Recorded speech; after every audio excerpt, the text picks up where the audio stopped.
Bonjour et bienvenue pour cette exploration.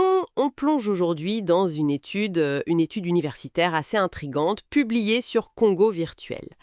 Le titre Éducation et revenus des ménages, cas de la ville de Mbanza-Ngungu. Et la question centrale, c'est vraiment quel est le lien concret, entre la qualité de l'éducation qu'on reçoit et le revenu qu'on gagne dans cette ville précise de RDC. Oui, bonjour. C'est une question absolument cruciale. Surtout quand on regarde le contexte là-bas. Le système éducatif public, il fait face à d'énormes défis. On parle de baisse de financement public, les infrastructures qui se dégradent sérieusement, et puis une charge financière qui pèse de plus en plus sur les ménages, hein. Et en même temps, on voit une vraie montée des établissements privés. D'accord. Et donc cette étude, elle s'est penchée spécifiquement sur Manza Ngungu, c'était en 2019.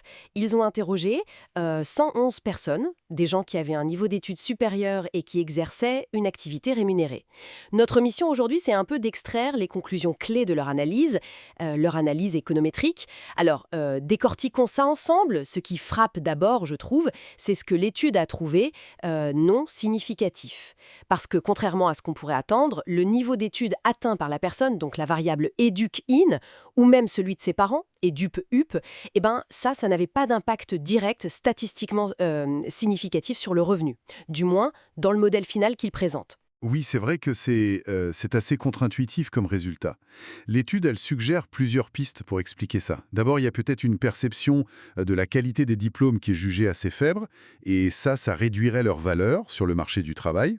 Ou alors, autre piste, dans un marché qui est peut-être saturé et puis largement informel, le diplôme, il servirait plus de signal, un signal de certaines aptitudes, vous voyez? La motivation, la persévérance, ce genre de choses, plutôt qu'une garantie de productivité directe.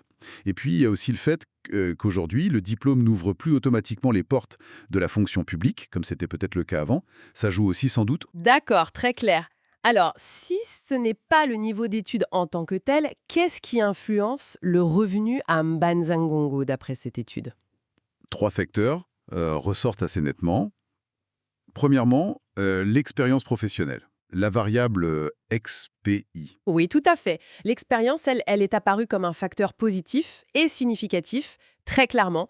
Ça suggère bien que les compétences qu'on acquiert sur le tas, elles sont fortement valorisées, peut-être même plus justement que les qualifications académiques formelles, dont la qualité, comme on le disait, peut être perçue comme un peu incertaine. Et puis l'expérience, ça peut aussi aider à surmonter certaines barrières pour entrer sur le marché du travail, quoi. Bien sûr. Le deuxième facteur clé identifié, c'est le revenu des parents, la variable REVP. Et là, c'est même le facteur qui a le coefficient le plus fort dans leur modèle final. Ça, c'est marquant. Absolument. Et ça met vraiment en lumière l'importance du capital social et économique de la famille. C'est indéniable. Un revenu parental plus élevé, ça peut offrir de meilleures opportunités, c'est logique.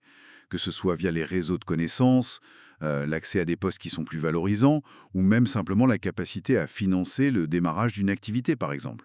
Dans un contexte où les liens sociaux sont vraiment primordiaux, l'origine familiale, ça pèse lourd, très lourd. Oui, le poids du réseau familial. Exactement. Et enfin, le troisième élément, le type d'établissement fréquenté, la variable type, public ou privé.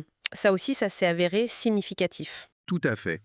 Le fait que l'individu ait fréquenté un établissement public ou un établissement privé, ça influence son revenu futur, selon l'étude. Ça pourrait refléter par exemple une perception différente de la qualité par les employeurs, ou une différence dans les réseaux auxquels on a accès, ou peut-être plus simplement, le fait que fréquenter un certain type d'établissement, ça donne accès à des réseaux sociaux et professionnels différents. Et ces réseaux ensuite facilitent l'insertion. D'accord. Donc, si on essaye de résumer un peu pour Banza Ngungu, en 2019, cette étude indique que l'expérience professionnelle accumulée, le revenu des parents et le type d'école fréquentée, publique ou privée, ces trois éléments semblaient plus déterminants pour le revenu que le nombre d'années d'études supérieures elles-mêmes. Alors bien sûr, le modèle n'explique qu'environ 19% de la variation des revenus, donc il y a plein d'autres facteurs qui jouent évidemment, mais ces trois-là ressortent. C'est ça. Et cette analyse de Mbanza Mungu, elle soulève quand même des questions importantes, je trouve. Elle montre une possible déconnexion entre l'investissement qu'on fait dans le niveau d'éducation formelle supérieure et la récompense directe qu'on en tire sur le marché du travail local, du moins à ce moment-là. Les facteurs déterminants, ils semblent être ailleurs, dans l'expérience pratique, dans le capital familial, le réseau, et peut-être dans le type d'institution fréquentée. Oui, tout à fait. Et ça amène une dernière pensée peut-être à méditer.